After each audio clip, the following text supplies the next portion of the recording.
I hope everybody's doing well.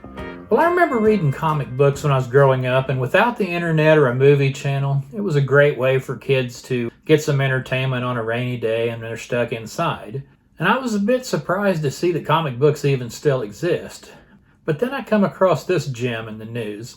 Disney-owned Marvel Comics is set to debut its first openly gay Spider-Man with effeminate characteristics dressed in lace in an upcoming episode due out in September. Sounds like those Groomers have got all their bases covered.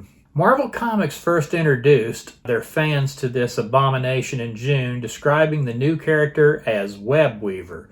A not-so-mild-mannered fashion designer at Dyne gets spider powers and shows us a very different kind of spider slayer.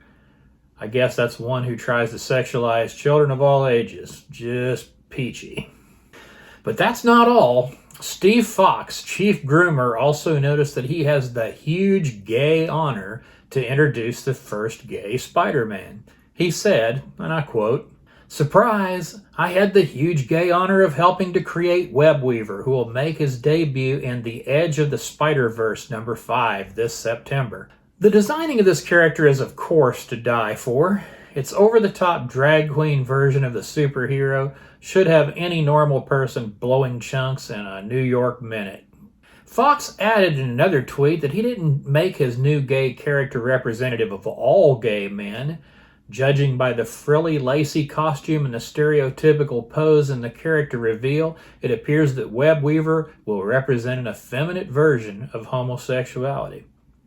Something Fox realized when Satan gave him the idea for Web Weaver was that he couldn't and shouldn't represent all gay men. No single character can. Of course not.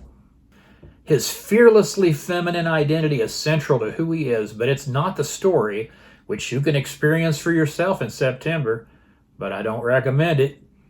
I think gayness is the story. Thanks, Disney. Apparently, there's been other gay spider characters. In 2003, the company featured a lesbian version of Mary Jane Watson who fell in love with a female character named Sunfire. But there's not been an expressly gay version of Spider-Man himself. Well, it's about time. Said nobody ever. Web Weaver will debut in Edge of Spider-Verse #5, due out in September. Each issue of the limited series will feature 3 stories of Spider-Man variants and will end the Spider-Man multiverse in a blaze of glory. Well, at least it's ending. Sadly, the hits from Disney just keep coming. Whether it's Lightyear's gay couple, Baymax's nasty tampon show, or comic book superheroes coming out of the closet, they just can't seem to get enough groomer programming out there. But you have to admit, they are trying. So I hope you guys have a good rest of the day, and I will talk to you in a while.